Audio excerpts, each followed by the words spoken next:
Example 2.5.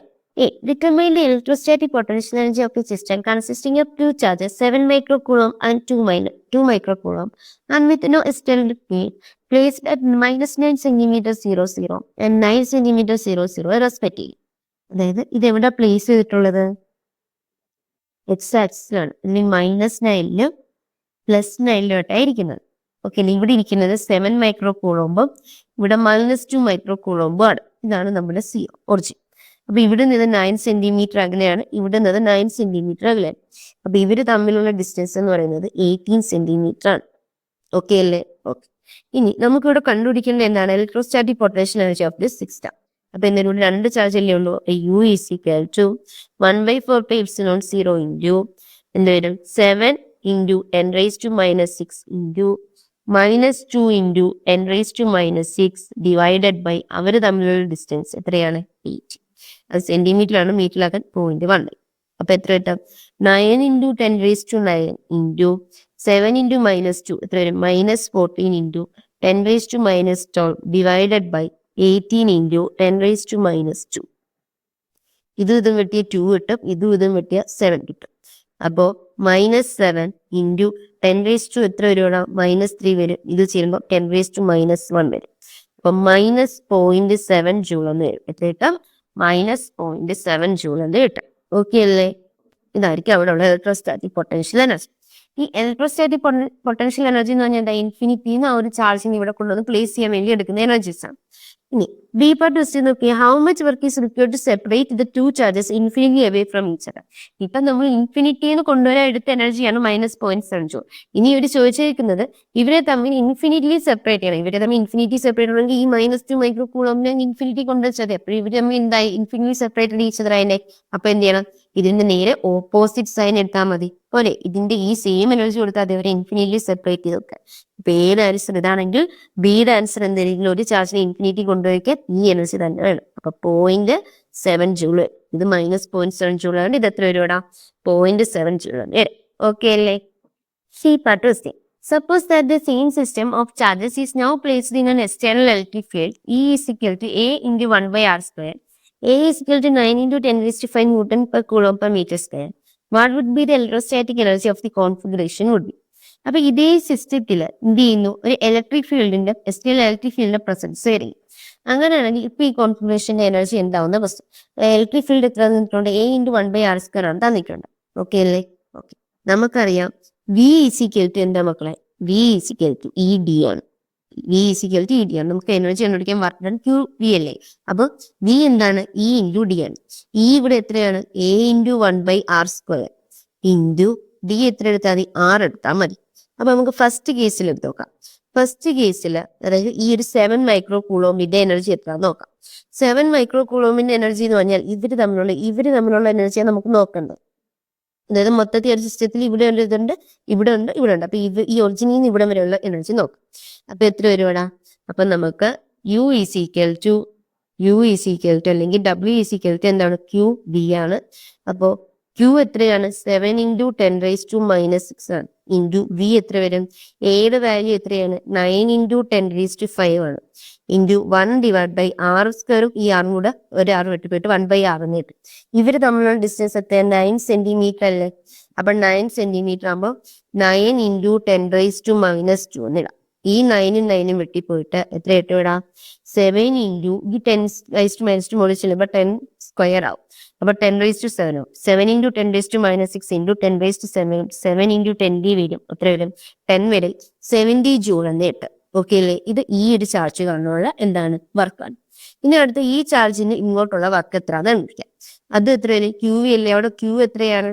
-2 into 10⁻6 into 9 into 10⁵ എന്താണ്? A into 1/r. അവിടെ ആറിന്റെ വാല്യൂ എത്ര? ഈ ഡിസ്റ്റൻസ് 9 സെന്റിമീറ്റർ ആണ്. അപ്പൊ 9 into 10⁻². അപ്പൊ എത്രയായിട്ട്?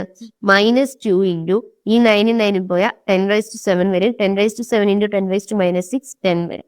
അപ്പൊ -20 ജൂൾ എന്ന് വരും. ഓക്കെ അല്ലേ? ക്ലിയർ അല്ലേ? ഇനി ടോട്ടൽ ഇലക്ട്രോസ്റ്റാറ്റിക് എനർജി എന്ന് പറയുന്നത് എത്ര വരും? ടോട്ടൽ ഇലക്ട്രോസ്റ്റാറ്റിക് എനർജി എന്ന് പറയുമ്പോൾ ഈ 17 ജൂൾ പ്ലസ് ഇവിടുത്തെ -20 ജൂൾ പ്ലസ് ഇനി എന്തുണ്ട്? ഇവര് തമ്മിലുള്ള ഒരു എനർജി ഇല്ലാതെ എത്രയാ? -0.5. അപ്പോ എത്ര വരും ഇവിടെ? 70 മൈനസ് 20.7 ജൂൾ എന്ന് വരും. ഈസിക്കൽ ടു എത്ര വരും? 49.3 ജൂൾ എന്ന് വരും. 49.3 ജൂൾ. ഓക്കെ അല്ലേ? അതായിരിക്കും ടോട്ടൽ ആ ഒരു ഇലക്ട്രിക് ഫീൽഡിന്റെ എക്സ്റ്റേണൽ ഇലക്ട്രിക് ഫീൽഡിന്റെ പ്രസൻസിൽ ടോട്ടൽ എനർജി എത്ര ആവും? 49.3 ജൂൾ ആവും. ഓക്കെ അല്ലേ? ക്ലിയർ അല്ലേ? Example 2.6. A molecule of a substance has a permanent electric dipole moment of magnitude 10 raised to minus 29 coulomb meter. ഇതാണ് അവിടുത്തെ ഡൈപോൾ മൊമെന്റ്, ഒരു molecule substance. A mole of this substance is polarized at low temperature by applying a strong electrostatic field of magnitude 10 raised to 6 volt per meter. അവിടെ apply ചെയ്ത electrostatic field അല്ലെങ്കിൽ electric field ആണ് 10 raised to 6 volt per meter. The direction of the field is suddenly changed. അപ്പൊ ഈ direction എന്ത് ചെയ്തു? Suddenly change ചെയ്ത് എത്ര ആംഗിളിൽ? 60 ഡിഗ്രിയിൽ. എങ്കിൽ estimate the heat released by the substance in aligning its dipole along the new direction of the field. ആ ഒരു ഡൈപോളിന് അലൈൻ ചെയ്യാൻ വേണ്ടിയിട്ട് എടുത്ത ആ ഒരു ഹീറ്റ് എത്രയാണ്? ഹീറ്റ് റിലീസ് ചെയ്ത് എത്രയാണെന്ന് കണ്ടുപിടിക്കണം. ഓക്കെ അല്ലേ? അപ്പൊ നമുക്ക് ആദ്യം എന്ത് കണ്ടുപിടിക്കണം? ഇവിടെ തന്നിട്ടുണ്ട് dipole moment of each molecule. Dipole moment of ഓരോ മോളിക്യൂളിന്റെ ഡൈപോൾ മൊമെന്റ് എത്രയാണെന്ന് തന്നിട്ടുണ്ട്. Dipole moment of each molecule എന്ന് പറയുന്നത് എത്രയാണ്? 10 raised to minus 29 coulomb metre ആണ് അല്ലേ? അതെ. ഇനി ഒരു മോൾ സബ്സ്റ്റൻസ് അല്ലേ ഉള്ളത്? ഒരു മോൾ സബ്സ്റ്റൻസിന് എത്ര മോളിക്യൂൾ ഉണ്ടടാ? ഒരു മോൾ എന്ന് പറഞ്ഞാൽ അതിൽ 6.02 into 10 raised to 23 Avogadro number of molecules ഉണ്ട് അല്ലേ? അതെ. അപ്പൊ ടോട്ടൽ ഡൈപോൾ മൊമെന്റ് അതായത് ഒരു മോളിന്റെ നമുക്ക് വേണ്ടേ? അപ്പൊ total dipole moment of all the molecules എന്ന് പറയുന്നത് എത്ര വരും?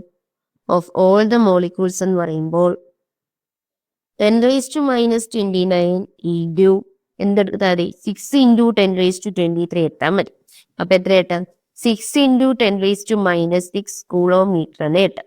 ഇതല്ലേ? ഇതാണ് നെറ്റ് ഡൈപോൾ മൊമെന്റ് എന്ന് പറയും. ഇനി നമുക്ക് ഇനിഷ്യൽ പൊട്ടൻഷ്യൽ എനർജി കണ്ടുപിടിക്കാം. ഇനിഷ്യൽ പൊട്ടൻഷ്യൽ എനർജി എന്ന് പറഞ്ഞാൽ പൊട്ടൻഷ്യൽ എനർജിയുടെ ഇക്വേഷൻ എന്താ? Minus P cos theta. അപ്പൊ ഇനിഷ്യൽ പൊട്ടൻഷ്യൽ എനർജി എന്ന് പറഞ്ഞാൽ മൈനസ് പി കോസ് തീറ്റ വരും.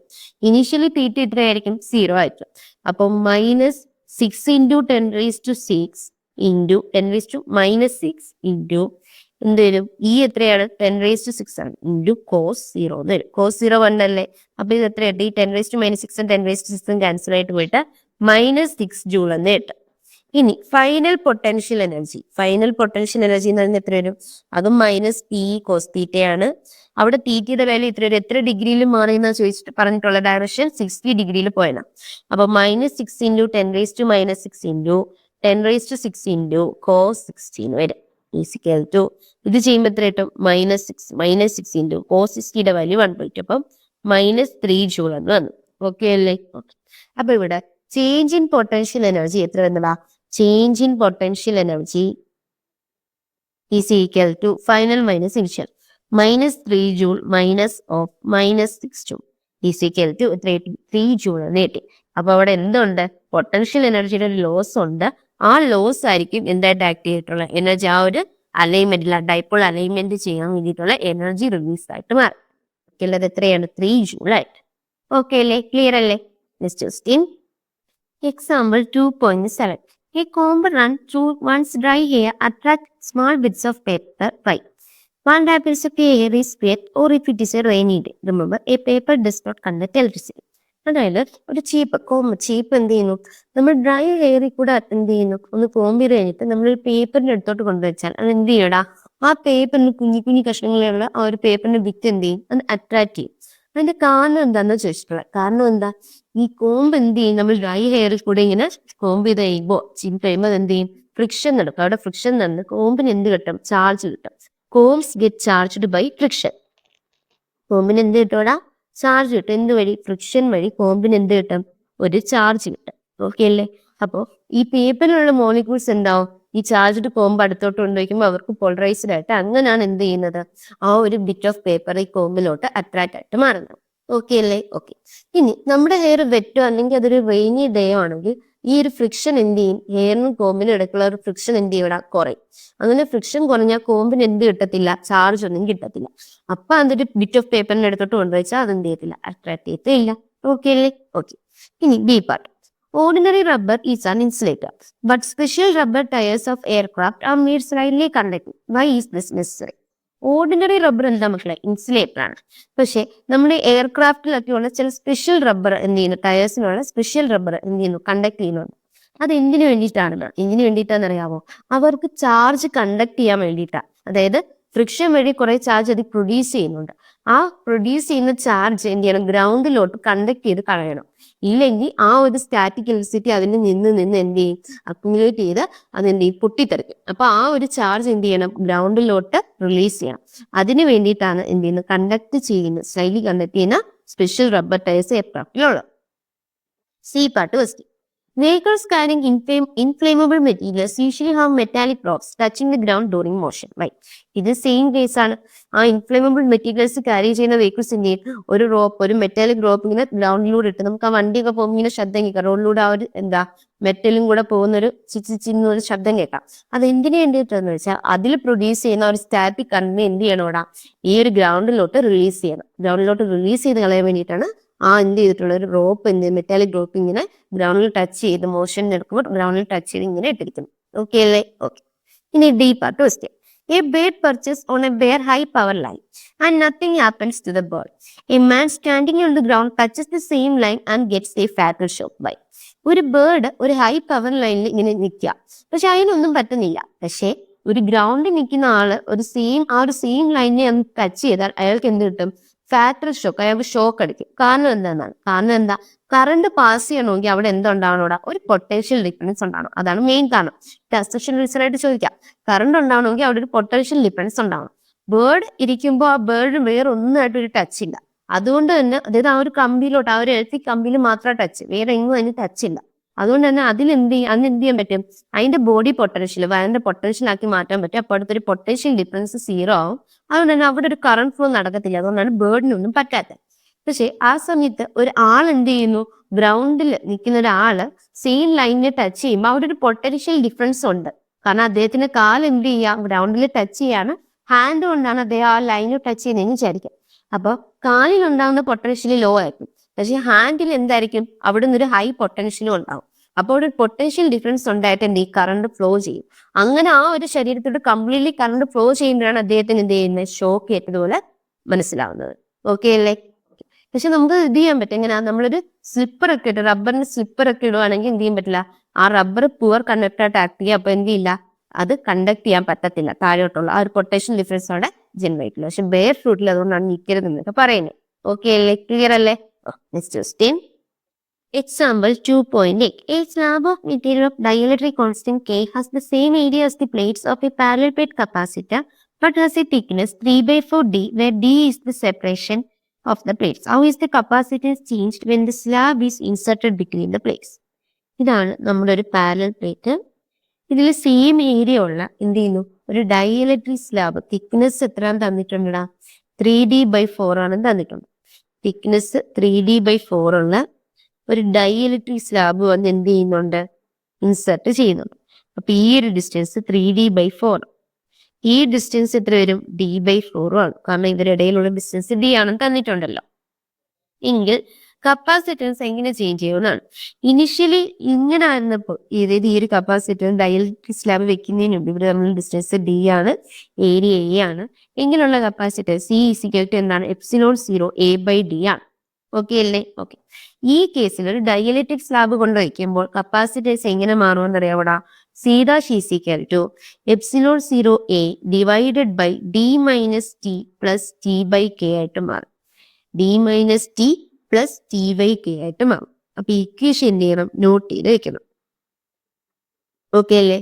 ഒരു ഡൈഇലക്ട്രിക് സ്ലാബ് കൊണ്ട് വെക്കുമ്പോൾ തിക്നെസ് എന്താ, നമ്മുടെ ആക്ച്വൽ തിക്നെസ്സിനേക്കാളും കുറവുള്ള ഒരു ഇത് കൊണ്ട് വെക്കുമ്പോൾ എന്താവും, ε0 divided by D - T plus T/K ആയിട്ട് മാറും.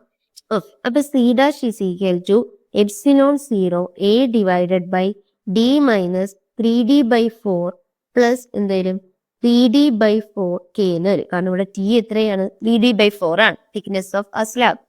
അപ്പൊ എന്തായാലും ε0 A/D കോമൺ എടുക്കാം. അപ്പൊ 1 - 3/4 പ്ലസ് 3/4 K എന്ന് വരും. ഇവിടെ നിന്ന് എനിക്ക് എങ്ങനെ എഴുതാടാ, C' = എപ്സിലോൺ 0 A/D ഇൻറ്റു 1 - 3/4 എത്ര വരും? 1/4 വരും. 1/4 പ്ലസ് 3/4K എന്ന് വരും. ഇവിടെ നിന്ന് എന്ത് കോമൺ എടുക്കാം? ഈ 1/4 കോമൺ എടുക്കാം. അപ്പൊ epsilon 0 A divided by D/4 into 1 + 3/K. അതിനെങ്ങനെ എഴുതാം? K + 3/K എന്ന് എഴുതാം. ഇനി എനിക്ക് എങ്ങനെ എഴുതാം? ഈ 4ഉം Kയും അങ്ങ് മുകളിൽ പോകും. Epsilon 0 into 4 into K divided by D into K + 3 എന്ന് വരും. എന്താ മക്കളെ എപ്സിലോൺ 0 A/D എന്ന് പറഞ്ഞാൽ C ആണ്, ഇനിഷ്യൽ കപ്പാസിറ്റൻസ് ആണ്. അപ്പൊ എന്ത് വരും? 4K ഡിവൈഡഡ് ബൈ 4K + 3 അല്ല, K + 3 ഇൻറ്റു C എന്ന് വരും ഇല്ലേ? 4K divided by K + 3 into C എന്ന് വരും. എന്താ? പുതിയ കപ്പാസിറ്റൻസ് എന്ന് പറയുന്നത്. ക്ലിയർ അല്ലേ? ഓക്കെ അല്ലേ? ഇനിഷ്യലി C ആണ് കപ്പാസിറ്റൻസ് എങ്കിൽ ഒരു 3D/4 ഉള്ള ഒരു ഡൈഇലക്ട്രിക് അതിന്റെ ഇടയ്ക്ക് കൊണ്ടുവയ്ക്കുമ്പോൾ എന്താകും കപ്പാസിറ്റൻസ്? C ഇൻറ്റു 4K/K + 3 എന്ന് വരും. ഓക്കെ അല്ലേ? ഓക്കെ, ഇവിടെ ഈ ഇക്വേഷൻ എന്ത് ചെയ്യാം? നോട്ട് ചെയ്ത് വയ്ക്കാം. Example 2.9. A network of 4 10 μ of capacitors is connected to a 500 volt supply as shown in figure 2.29. Determine A, the equivalent capacitance of the network, and B, the charge on each capacitor. അപ്പോൾ നമുക്ക് എന്തൊക്കെയാണ് കണ്ടുപിടിക്കണ്ടേ?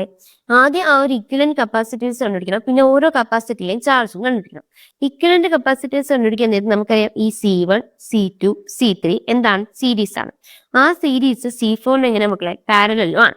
അപ്പൊ ആദ്യം നമുക്ക് C1, C2, C3യുടെ സീരീസിന്റെ effective കണ്ടുപിടിക്കാം. അപ്പൊ C effective equal to എന്ത് വരും? 1/C1. C എഫക്റ്റീവ് അല്ല, സീരീസ് എടുക്കുമ്പോൾ എന്ത് വരും? 1/C effective is equal to 1/C1 plus 1/C2 plus 1/C3. ഈ 3 കപ്പാസിറ്ററും 10 μF വെച്ചിട്ടുള്ളതല്ലേ? അപ്പൊ 1/C effective is equal to എന്ത് ചെയ്താൽ മതി? 3/C എടുത്താൽ മതി. അപ്പോ C effective is equal to C എത്രയാണ്? 10 μF/3 എന്ന് വരും. ഓക്കെ അല്ലേ? 10 μF/3F, അല്ലെങ്കിൽ നമുക്ക് എഴുതാം 10/3 μF എന്ന് എഴുതാം. ഓക്കെ അല്ലേ? ഇത് സീരീസിന്റെ. ഇതും ഈ C4 കൂടെ എങ്ങനെ? പാരലൽ. അപ്പോ എന്താ? Equivalent capacitance is equal to എന്ത് വരും അവിടെ? C എഫക്റ്റീവ്, സീരീസിന്റെ C എഫക്റ്റീവ് പ്ലസ് C4 എടുത്താൽ പോരെ? പാരലൽ കോമ്പിനേഷൻ ആകുമ്പോൾ മതി. C എഫക്റ്റീവ് എത്രയാ? 10/3 μF പ്ലസ് C4 എത്രയാണ്? 10 ഈസ് ഈക്വൽ ടു 10/3 10 കൂടെ കൂട്ടുമ്പോൾ എത്ര വരും? ഇത് എറൗണ്ട് ഒരു 3.33 സംതിങ് എന്ന് തന്നെ. 3.33 പ്ലസ് 10 എത്ര വരും? 13.3 μF എന്ന് വരും. ചേട്ടൻ 13.3 μF എന്ന് കിട്ടും. അപ്പൊ ഈക്വലന്റ് കപ്പാസിറ്റൻസ് കിട്ടിയില്ലേ? A പാർട്ട് ക്വസ്റ്റ്യൻ ക്ലിയർ ആയി. ഇനി B പാർട്ട് ക്വസ്റ്റ്യൻ. എന്ത് B പാർട്ട് ക്വസ്റ്റ്യൻ പറയുന്നത്? ഓരോ കപ്പാസിറ്ററിലെയും ചാർജ് കണ്ടുപിടിക്കണം. നമുക്കറിയാം ഇവിടെ 500 വോൾട്ട് എന്ന് തന്നിട്ടുള്ളത്, ഇവിടെ 500 വോൾട്ട് എന്ന് തന്നിട്ടുള്ളത്. ഇതിനെന്ത് കിട്ടും? 500 വോൾട്ട് തന്നെ കിട്ടും. ഈ സീരീസിന് 3ഉം കൂടെ എന്ത് കിട്ടും? 500 വോൾട്ട് ആയിരിക്കും. ആയിരിക്കത്തില്ലേ? ആയിരിക്കും. അതായത് ഇതിന്റെ ഒരു എഫക്റ്റീവ് കോമ്പിനേഷൻ വരച്ചാൽ ഇത് എത്രയാണ്? 10/3 μF. ഇവിടെ എത്രയുണ്ട്? 10 μF. ഓക്കെ അല്ലേ? ഓക്കെ, ഇതാണ് 500 വോൾട്ടുമായിട്ട് സപ്ലൈ ചെയ്തിട്ടുള്ളത്. ഈ 500 വോൾട്ട് ആർക്കൊക്കെ കിട്ടി? 10 μF-ന് കിട്ടും. പിന്നെ ഈ 10/3 μF, അതായത് ഈ C1, C2, C3 മൊത്തത്തിലും കിട്ടും. ഇനി C1, C2, C3 അക്രോസ് ആയിട്ടുള്ള ചാർജ് എന്തായിരിക്കും? സെയിം ആയിരിക്കും. ഇവിടെ Q ആണെങ്കിൽ ഇവിടെയും Q ആയിരിക്കും, ഇവിടെയും Q ആയിരിക്കും. ഇവിടെ Q' ആയിരിക്കും. അപ്പൊ ചാർജ് നമുക്ക് എഴുതാം Q, Q, Q, ഇവിടെ Q' ആയിരിക്കും. ആയിരിക്കുമല്ലോ? ആയി. നമുക്ക് ആദ്യം എന്ത് ചെയ്യാം? ഇവിടുത്തെ ഈ Q' ചാർജ് കണ്ടുപിടിക്കാം. അതിന് നമുക്ക് ഇവിടുത്തെ പൊട്ടൻഷ്യൽ അറിയാം. എത്രയാ? 500 വോൾട്ട് തന്നെയാണ്. ഇതിലെ പൊട്ടൻഷ്യൽ 500 വോൾട്ട് തന്നെയാണ്. അപ്പൊ ഇവിടുത്തെ ചാർജ് എങ്ങനെ നമുക്ക് കണ്ടുപിടിക്കാം? അവിടുത്തെ ചാർജ് കണ്ടുപിടിക്കാം. നമുക്കറിയാം Q' ഈസ് ഈക്വൽ ടു എന്താണ്? CV ആണ്.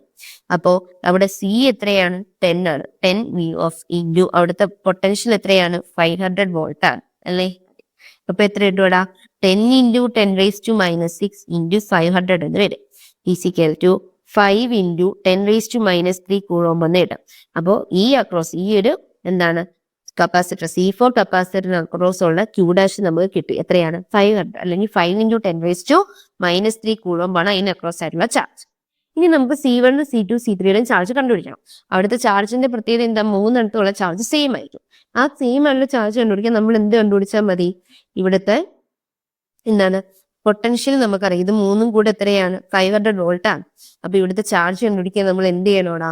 ഇവിടുത്തെ ഓരോരുത്തരുടെ നമുക്ക് പൊട്ടൻഷ്യൽ കണ്ടുപിടിക്കാം. ഇവിടുത്തെ പൊട്ടൻഷ്യൽ എത്ര വരും പറഞ്ഞേ? ഫസ്റ്റ് കേസിലെ പൊട്ടൻഷ്യൽ Q/C1 വരും. ഇവിടെ എത്ര വരും? Q/C2 വരും. ഇവിടെ എത്ര വരും? Q/C3 വരും. അപ്പൊ നമുക്ക് എങ്ങനെ എഴുതാം? Q/C1 plus Q/C2 plus Q/C3 എന്ന് പറയുന്നത് എന്തിന് ഈക്വൽ ആയിരിക്കും? 500 വോൾട്ടിന് ഈക്വൽ. അതായത് ഈ മൂന്നും കൂടെ ചേരുന്നത് 500 വോൾട്ടിന് ഈക്വൽ ആയിരിക്കും.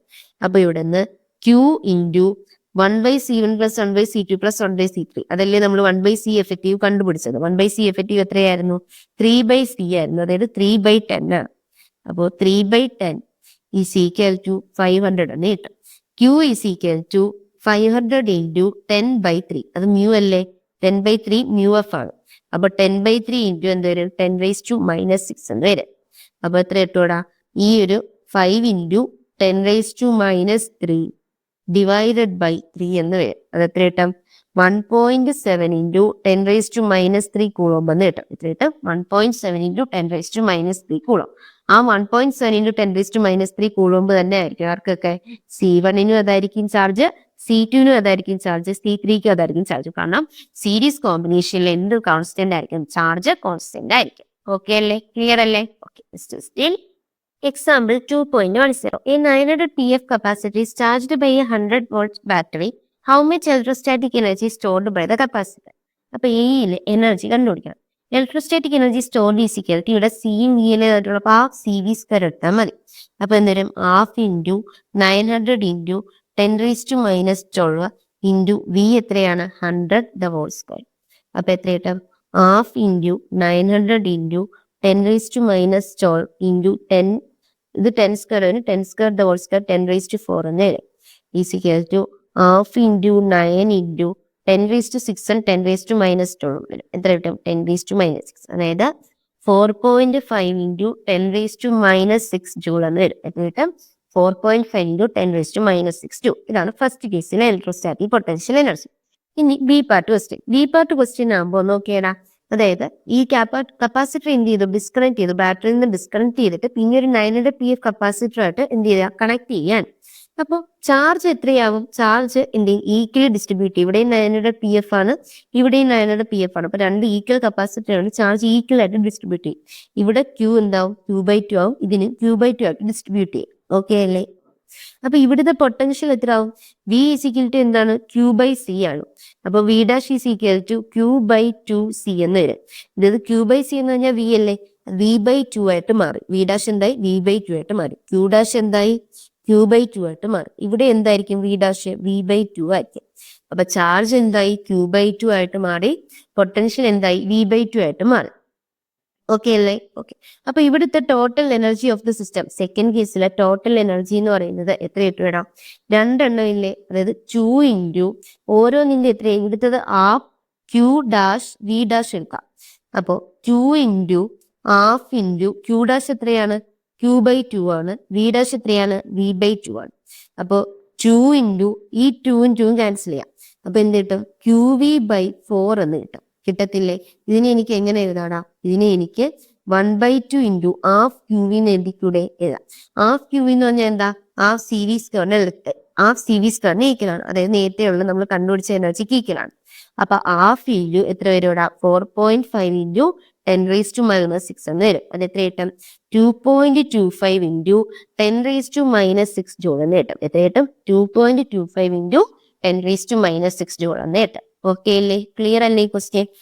അപ്പോൾ നമുക്ക് ഇങ്ങനെ ഒരു ക്വസ്റ്റ്യൻ തന്നാൽ ഇതിപ്പോ ഫിഗർ തന്നില്ല, അല്ലാതെ ഒരു 900 PF കപ്പാസിറ്റർ ഉണ്ടായിരുന്നു, അത് അപ്പോൾ ഉള്ള എനർജി ചോദിച്ചിട്ട് പിന്നെ അത് എന്ത് ചെയ്യുന്നു? ഡിസ്കണക്ട് ചെയ്തിട്ട് വേറൊരു 900 PF ആയിട്ട് കണക്ട് ചെയ്തെന്ന് പറഞ്ഞാൽ നമുക്ക് ഈസി ആയിട്ട് ഈ ക്വസ്റ്റ്യൻ ചെയ്യും. എങ്ങനെയാ? നമുക്ക് അവിടെയുള്ള എഫക്റ്റീവ് കപ്പാസിറ്റേഴ്സ് ആയി കണ്ടുപിടിച്ചാൽ മതി. അവിടുത്തെ എഫക്റ്റീവ് കപ്പാസിറ്റേഴ്സ് എടുക്കുമ്പോൾ എന്ത് ചെയ്യണമെന്ന് അറിയാമോ? അവർ സീരീസിൽ കണക്ട് ചെയ്ത് വെച്ച് എടുക്കണം. എന്തായിട്ട് എടുക്കണം? സീരീസ്ലി കണക്ട് ചെയ്ത് വെച്ച് എടുക്കണം. അപ്പൊ 1/C1 പ്ലസ് 1/C2 എടുത്ത് നമ്മളൊന്ന് ചെയ്ത് എന്ത് കിട്ടും? അവിടെ C എഫക്റ്റീവ് കിട്ടും, V എന്ത് കിട്ടും? V നമുക്കറിയാം 100 ആണ്. ഇന്ന് എന്ത് ചെയ്യണം? ആൻസറിലോട്ട് പോകണം. ഓക്കെ അല്ലേ? അപ്പൊ ഇവിടെ ഇപ്പൊ നമ്മൾ ചെയ്ത എന്താണ്? ഇവിടെ നമ്മൾ QV എന്ത് ചെയ്ത് കണ്ടുപിടിച്ചു? Q/2 V/2. അപ്പൊ ആ ജസ്റ്റ് QV എന്നുള്ള ഇക്വേഷനിൽ നമ്മൾ ഇട്ടുകൊടുത്ത് നമ്മൾ എന്ത് ചെയ്തു? ആൻസറിലോട്ട് എത്തി. ഓക്കെ അല്ലേ? പല മെത്തേഡ് വഴിയും ചെയ്യാം. നിങ്ങൾക്ക് വേണമെങ്കിൽ ഇത് ഈ ഒരു സ്റ്റെപ്പ് കണ്ടുപിടിച്ചിട്ട് ഇതിന്റെ എന്തത് കറക്റ്റ് പകുതി എടുക്കുന്നതായിരിക്കും, രണ്ട് ഈക്വൽ ആണെങ്കിൽ. അല്ല, നിങ്ങൾക്ക് രണ്ട് ഇത് തന്നിട്ടുണ്ടെങ്കിൽ അതിന്റെ എഫക്റ്റീവ് കണ്ടുപിടിച്ച് എന്ത് ചെയ്താൽ മതി? ചെയ്താലും മതി. ഓക്കെ അല്ലേ? ക്ലിയർ അല്ലേ? ഈ ക്വസ്റ്റ്യൻ എന്താ? ഒരു ഇമ്പോർട്ടന്റ് ആയിട്ടുള്ള ക്വസ്റ്റ്യൻ ആണ്. അപ്പൊ നമ്മൾ എക്സാമ്പിൾസിൽ 10 ക്വസ്റ്റ്യൻ ഉണ്ടായിരുന്നു, അതും കഴിഞ്ഞ് ഇനി നമ്മൾ ഏതിലോട്ടാണ് പോണേ? എക്സസൈസ് ക്വസ്റ്റ്യൻസിലോട്ടാണ് പോണത്. എക്സസൈസിലെ ഫസ്റ്റ് ക്വസ്റ്റ്യൻ നമുക്ക് 2.1. Two charges 5 into 10⁻⁻8 coulomb and -3 into 10⁻⁻8 coulomb are located 60 centimeter apart. At what point on the line joining the two charges is the electric potential zero? Take the potential at the infinity to be zero. അപ്പൊ എന്താ ഈ question എന്ന് പറയുന്നത്? ഒരു neutral പോയിന്റിൽ, അതായത് രണ്ട് charge എന്ത് ചെയ്യുന്നു, 60 സെന്റിമീറ്റർ അപ്പാർട്ടിൽ ഇരിക്കുന്നു. ഇവിടെ എന്തുണ്ട്, 5 × 10⁻⁸ കുളമ്പ് ഉണ്ട്. അതിന് ഇവിടെ -3 × 10⁻⁸ കുളമ്പ് ഉണ്ട്. ഇവര് തമ്മിലുള്ള ഡിസ്റ്റൻസ് ആണ് 60 സെന്റിമീറ്റർ എന്ന് പറയുന്നത്. ഓക്കെ അല്ലേ? ഓക്കെ. അപ്പൊ ഇതിന്റെ ഇടയ്ക്ക് ഒരു പോയിന്റിൽ ഒരു ന്യൂട്രൽ പോയിന്റ്, അതായത് പൊട്ടൻഷ്യൽ സീറോ ആവുന്ന രണ്ട് പോയിന്റ് വരും. അതായത് രണ്ട് ചാർജസ് എന്താണ്, ഒരു ഡിസ്റ്റൻസ്, ഒരു സ്പെസിഫിക് ഡിസ്റ്റൻസ് അകലെയാണെങ്കിൽ അവിടെ രണ്ട് പോയിന്റിൽ എന്ത് വരും, ഇവിടെ പൊട്ടൻഷ്യൽ സീറോ വരും. അല്ലെങ്കിൽ രണ്ട് ന്യൂട്രൽ പോയിന്റ് ഉണ്ടെന്ന് നമുക്ക് പറയാം. എവിടെയായിരിക്കും എന്നറിയാവോ? ഇതിലിപ്പം നമ്മൾ രണ്ട് ചാർജിന്റെ മാഗ്നിറ്റ്യൂഡ് എടുക്കണം. മാഗ്നിറ്റ്യൂഡ്, സൈൻ അല്ല, മാഗ്നിറ്റ്യൂഡ് എടുക്കുമ്പോൾ ഏത് ചാർജിന്റെ മാഗ്നിറ്റ്യൂഡ് ആണോ കുഞ്ഞ്, അതായത് കുഞ്ഞ് മാഗ്നിറ്റ്യൂഡ് ഉള്ള ചാർജിന്റെ എന്താണ് രണ്ട് സൈഡിലായിട്ടായിട്ട് എന്തുണ്ടാവും, രണ്ട് ന്യൂട്രൽ പോയിന്റ്സ് ആണ്. അപ്പൊ ഇതിന്റെ പൊട്ടൻഷ്യൽ സീറോ ആവുന്ന പോയിന്റ് ഏത് ചാർജിന്റെ അടുത്തോട്ടാണ് ക്വസ്റ്റ്യൻ എന്ന് വെച്ചാൽ നമുക്ക് ഈസി ആയിട്ട് ക്വസ്റ്റ്യൻ ചെയ്യാതെ തന്നെ പറയാൻ പറ്റും ഏത് ചാർജിന്റെ അടുത്തോട്ടായിരിക്കും. 3 × 10⁻⁸ കുളം. കാരണം മാഗ്നിറ്റ്യൂഡ് എടുക്കുമ്പോൾ എന്താണ്, ഇതാണ് നമ്മുടെ കുഞ്ഞു വാല്യൂ എന്ന് പറയുന്നത്. അപ്പൊ 3 × 10⁻⁸ കുളോമ്പിന്റെ എന്താ സൈഡിലോട്ട്, ഒന്നെങ്കിൽ അതിന്റെ അകത്ത് ഇതിന്റെ അടുത്തോട്ട് വരാൻ, അല്ലെങ്കിൽ പുറത്ത് ഇതിന്റെ സൈഡിലോട്ട് ആയിരിക്കും എന്ത് മക്കളെ, ന്യൂട്രൽ പോയിന്റ് എന്ന് പറയുന്നത്.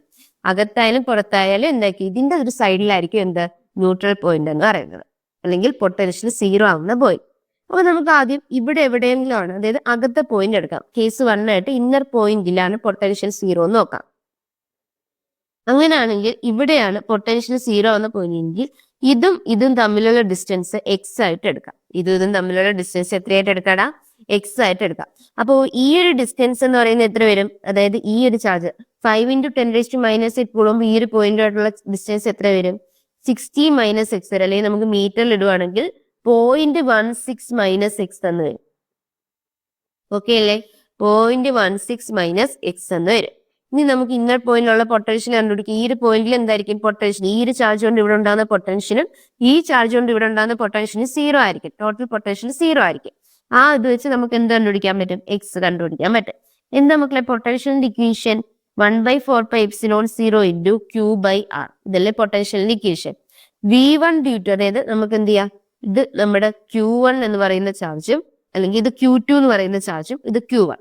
അപ്പൊ പൊട്ടൻഷ്യൽ ഡ്യൂ ടു Q1 എടുത്തു നോക്കാം.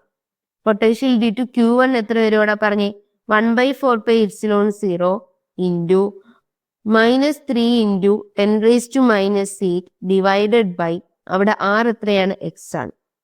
ഇനി V ഡ്യൂ ടു Q2 എടുത്തു നോക്കാം. അപ്പൊ എന്ത് വരും, 1/4πε0 × അവിടുത്തെ ചാർജ് 5 × 10⁻⁸ ഡിവൈഡഡ് ബൈ 0.16 - 8. ഓക്കെ അല്ലേ? ഇത് നമുക്ക് V1 എന്നും ഇത് V2 എന്നും റെപ്രസെന്റ് ചെയ്യാം. V1 + V2 എന്തായിരിക്കും മക്കളെ, സീറോ ആയിരിക്കും. കാരണം അവിടുത്തെ പൊട്ടൻഷ്യൽ സീറോ ആണ്.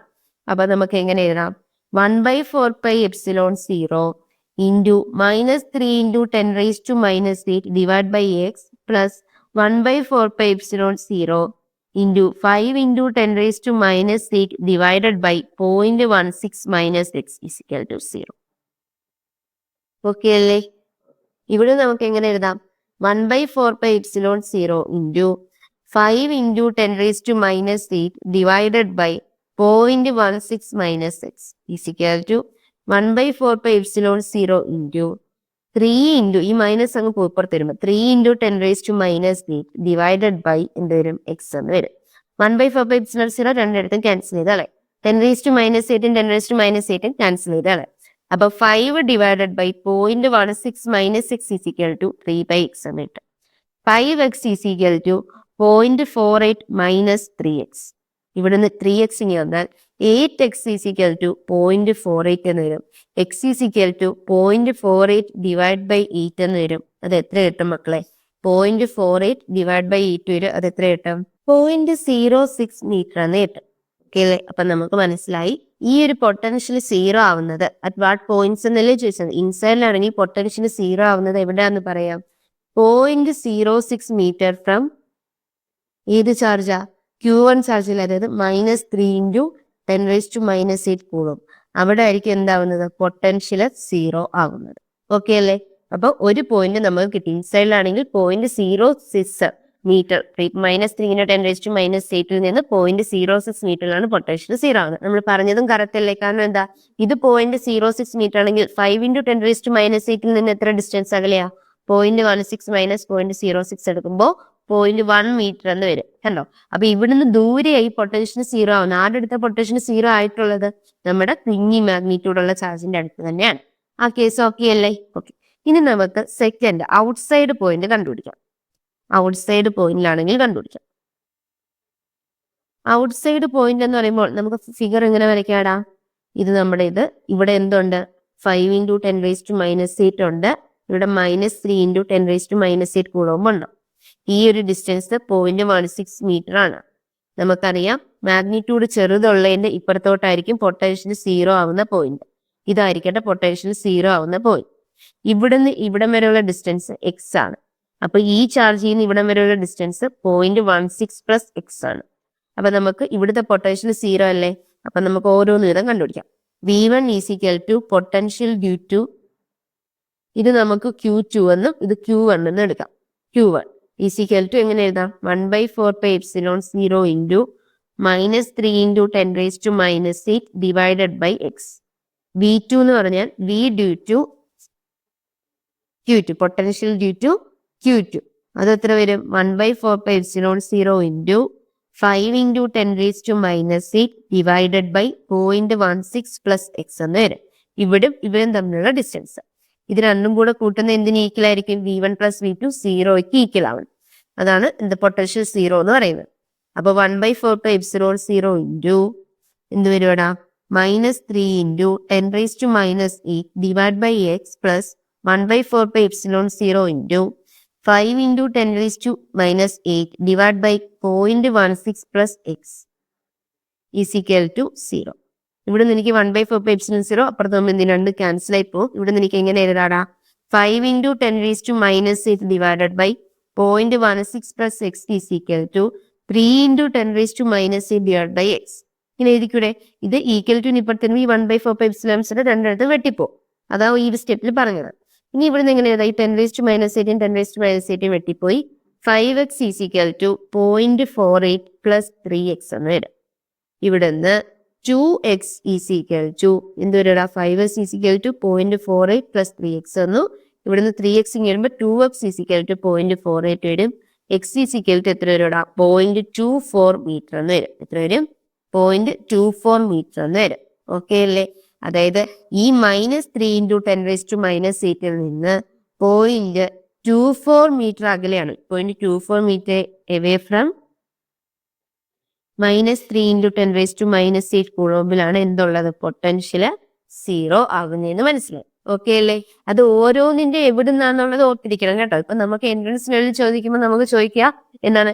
5 × 10⁻⁸ നിന്ന് എത്ര ഡിസ്റ്റൻസ് മാറിയാണ് പൊട്ടൻഷ്യൽ 0 ആണ്. അങ്ങനെ ഒരു സ്പെസിഫിക് ആയിട്ട് ചോദിക്കുമ്പോൾ ഈ എക്സ് കണ്ടുപിടിച്ചങ്ങ് നിർത്തല്ലേ. അവിടെ നിന്നാണെങ്കിൽ എത്രയാണെന്ന് കണ്ടുപിടിക്കണം. അവിടെ നിന്നാണെങ്കിൽ 0.16 + x വരും. അപ്പൊ 0.16 + എന്ത് വരും? 0.24 മീറ്റർ. എത്ര വരും? 0.16 + 0.24 വരും. അത് 0.14. അപ്പൊ എങ്ങനെ എഴുതണം? 0.4 മീറ്റർ എവേ ഫ്രം ആരെന്നും കൂടെ അറിഞ്ഞിരിക്കണം മക്കളെ. 5 × 10⁻⁸ കൂളോംബാന്ന് പറഞ്ഞിരിക്കണം. എവിടെ നിന്നാന്ന് ചോദിച്ചാൽ എന്ത് ചെയ്യണം? ആൻസർ എഴുതാൻ പഠിക്കണം. ഓക്കെ അല്ലേ? ഇത് നമ്മുടെ യൂഷ്വൽ മെത്തേഡ്. നമ്മൾ എഴുതി കാൽക്കുലേറ്റ് ചെയ്യുന്ന മെത്തേഡ് വഴിയാണ് ഇപ്പൊ നമ്മൾ ഇത് ചെയ്തത്. ഇനി നമുക്ക് എൻട്രൻസ് ലെവലിൽ ഒരു ഇക്വേഷൻ പഠിച്ചു വെച്ചാൽ നമുക്ക് എന്ത് ചെയ്യും? ഇത് പെട്ടെന്ന് സോൾവ് ചെയ്യാൻ പറ്റും. എന്താ ഇക്വേഷൻ എന്നറിയാവോടാ? ആ ഇക്വേഷനെ നമ്മൾ ഇനി പറയാൻ പോകും. അതായത് ഒരു ന്യൂട്രൽ പോയിന്റ് കണ്ടുപിടിക്കാൻ പറഞ്ഞാൽ, ന്യൂട്രൽ അല്ലെങ്കിൽ സീറോ പൊട്ടൻഷ്യൽ പോയിന്റ് കണ്ടുപിടിക്കാൻ പറഞ്ഞാൽ ആദ്യം നമ്മൾ അറിയേണ്ടത് സീറോ പൊട്ടൻഷ്യൽ പോയിന്റ് എപ്പോഴും ഉണ്ടാവുക സ്മാളർ ചാർജിന്റെ ഏതർ സൈഡിലായിരിക്കും. ഒന്നെങ്കിൽ സ്മാളർ ചാർജിന്റെ ഉള്ളിൽ അല്ലെങ്കിൽ സ്മാളർ ചാർജിന്റെ പുറത്ത്. എന്നാലും ആ സ്മാളർ ചാർജിന് അടുത്തായിട്ടായിരിക്കും എന്തുണ്ടാവുക? സീറോ പൊട്ടൻഷ്യൽ പോയിന്റ് ഉണ്ടാകുക. അപ്പൊ ഈ ഒരു ഫിഗർ നോട്ട് ചെയ്യണേ. അതായത് ഇതാണ് നമ്മുടെ Q1, ഇത് നമ്മുടെ Q2. ഓക്കെ അല്ലേ? ഇവര് തമ്മിലുള്ള ഡിസ്റ്റൻസ് R. ഇവര് തമ്മിലുള്ള ഇതിനകത്ത് എനിക്കറിയാം Q2 എന്ന് പറയുന്നത് എന്താണ്? കുഞ്ഞാണ് Q1-നേക്കാളും. Q1-ന്റെ മാഗ്നിറ്റ്യൂഡിനേക്കാളും Q2-ന്റെ മാഗ്നിറ്റ്യൂഡ് കുഞ്ഞാണ്.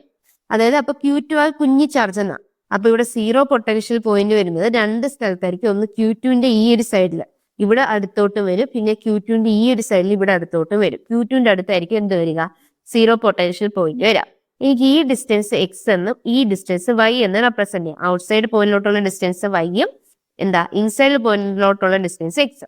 അത് ആരിൽ നിന്നുള്ളത്, ആ കുഞ്ഞി ചാർജിന്റെ അടുത്തായതുകൊണ്ട് കുഞ്ഞി ചാർജിൽ നിന്നുള്ള ഡിസ്റ്റൻസ് ആണ് നമ്മൾ കണ്ടുപിടിക്കുന്നത്. ഇനി ഇവിടുന്ന് എക്സ് എന്ന് പറയുന്നത് എന്തിന് ഈക്വൽ ആയിരിക്കും എന്ന് അറിയാവോടാ, കുഞ്ഞി ചാർജ് Q2ന്റെ മാഗ്നിറ്റ്യൂഡ് ഇൻറ്റു അവർ തമ്മിലുള്ള actual distance R divided by magnitude of Q1 plus magnitude of Q2 equal ആയിരിക്കും. ഇത് എക്സ്. ഇനി ഔട്ട്സൈഡ് പോയിന്റിലോട്ടുള്ള ഡിസ്റ്റൻസ് വൈ കണ്ടുപിടിക്കാൻ പറഞ്ഞാൽ magnitude of Q2 into R, അത് കറക്റ്റ് ആണ്, ഡിവൈഡഡ് ബൈ എന്ത് വരും, magnitude of Q1 minus magnitude of Q2 എടുത്താൽ മതി. കണ്ടോ, ഈ രണ്ട് ഇക്വേഷൻ നമുക്ക് അറിയാമെങ്കിൽ നമുക്ക് എന്ത് ചെയ്യാൻ പറ്റും, ഈസി ആയിട്ട് നമ്മുടെ ക്വസ്റ്റ്യൻസ് ചെയ്യാൻ പറ്റും. ഇത്രയും ചെയ്തുകൊണ്ടിരിക്കണം, കുറെ ടൈം എന്ത് ചെയ്യാൻ പറ്റും, ലാഭിക്കാൻ പറ്റും. ഈ രണ്ട് ഇക്വേഷനും നോട്ട് ചെയ്യണം. ഇൻസൈഡിലെ പോയിന്റ് ആണെങ്കിൽ ഔട്ട്സൈഡിലെ പോയിന്റ് ആണെങ്കിൽ എന്ത് ചെയ്യണോടാ, ഇത് നോട്ട് ചെയ്തിരിക്കണം. ഓക്കെ അല്ലേ? ഇത് മറന്നുപോലെ ജസ്റ്റ് നമ്മുടെ ഷോർട്ട് നോട്ടിലൊക്കെ എഴുതി ഈ രണ്ട് പോയിന്റ്സ് നോട്ട് ചെയ്തിരിക്കണം. ഇതറിയും നമുക്ക് ഇത്രയും ചെയ്തുകൊണ്ടിരിക്കണം. ഇത്രയും ചെയ്താലും നമുക്ക് ആൻസർ കിട്ടും. ഇതറിയും നമുക്ക് കുറച്ചുകൂടെ എന്ത് ചെയ്യാൻ പറ്റും, ഈസി ആയിട്ട് ക്വസ്റ്റ്യൻ ഹാൻഡിൽ ചെയ്യാൻ പറ്റും. നമുക്കിപ്പോ ഈ ക്വസ്റ്റ്യൻ ഇതൊന്ന് പെട്ടെന്ന് ചെയ്ത് നോക്കാം. അതായത് ഔട്ട്സൈഡ് പോയിന്റ് കണ്ടുപിടിക്കാനല്ലായിരുന്നോ, അപ്പൊ y is equal to Q2 ആണ് എന്ത്, കുഞ്ഞി ചാർജ്. ഇവിടെ കുഞ്ഞി ചാർജ് ചെയ്താൽ 3 × 10⁻⁸ മാഗ്നിറ്റ്യൂഡ് മാത്രം എടുത്താൽ മതി. 3 × 10⁻⁸ ഇൻറ്റു ആർ എത്രയാ മക്കളെ, ഇവര് തമ്മിലുള്ള distance 0.16 divided by Q1 minus Q2, അത് മാഗ്നിറ്റ്യൂഡിന്റെ ഡിഫറൻസ് എടുക്കുന്നത്. അപ്പൊ 5 × 10⁻⁸ 3 × 10⁻⁸ പോകണം. അപ്പൊ 2 × 10⁻⁸. ഈ 10⁻⁸ രണ്ടിടത്ത് വെട്ടിപ്പോ ഇതും ചെയ്യുമ്പോൾ എത്ര കിട്ടും, 0.08 എന്നിട്ട് 0.08 × 3 ഇട്ട് എത്ര കിട്ടും, 0.24 എന്ന് കിട്ടും. കണ്ടോ, ഈസി ആയിട്ട് നമുക്ക് കിട്ടിയില്ലേ. ഈ ഒരു ഒറ്റ സ്റ്റെപ്പിൽ വൈയിലോട്ടുള്ള ഡിസ്റ്റൻസ് എത്രയാണ് കിട്ടി, 0.24 മീറ്റർ ആണ് കിട്ടി. നമുക്ക് നേരത്തെ ക്വസ്റ്റ്യനിൽ ഇത് അപ്ലൈ ചെയ്ത് നോക്കാം. എക്സ് അല്ലേ കണ്ടുപിടിക്കണ്ടേ, ഇൻസൈഡ് പോയിന്റിലുള്ള ഡിസ്റ്റൻസ് ആയിരുന്നു കണ്ടുപിടിക്കണ്ടേ. ഇൻസൈഡിലുള്ള പോയിന്റിന്റെ ഡിസ്റ്റൻസ് കണ്ടുപിടിക്കാൻ കുഞ്ഞി ചാർജ്, അതായത് ആ 3 × 10⁻⁸ എപ്പോഴും ഓർക്കാം, മാഗ്നിറ്റ്യൂഡ് മാത്രം എടുക്കുക, ഇൻറ്റു അവർ തമ്മിലുള്ള ഡിസ്റ്റൻസ് 0.16 ഡിവൈഡഡ് ബൈ ഇവിടെ എന്ത് ചെയ്യണം, അവർ തമ്മിൽ ആഡ് ചെയ്യണം. 5 × 10⁻⁸ 3 × 10⁻⁸ എത്ര വരും, 8 × 10⁻⁸ എന്ന് വരും. ഇതും വെട്ടിപ്പോവും.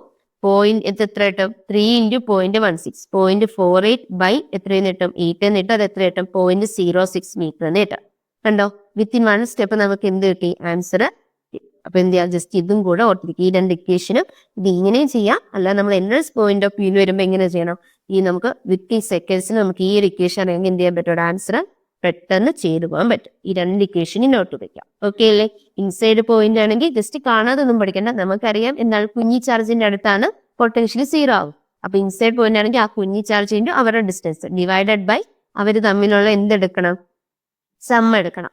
ഔട്ട്സൈഡ് പോയിന്റ് ആണെങ്കിൽ കുഞ്ഞി ചാർജ് ഇൻറ്റു അവർ തമ്മിലുള്ള ആക്ച്വൽ ഡിസ്റ്റൻസ് ഡിവൈഡ് ബൈ ആ രണ്ട് ചാർജസിന്റെ എന്തെടുക്കണം, ഡിഫറൻസ് എടുക്കണം. അങ്ങനെ ജസ്റ്റ് പറഞ്ഞു കൊണ്ട് എന്ത് ചെയ്യാം, ഓർത്തിരിക്കുക. ഓക്കെ അല്ലേ?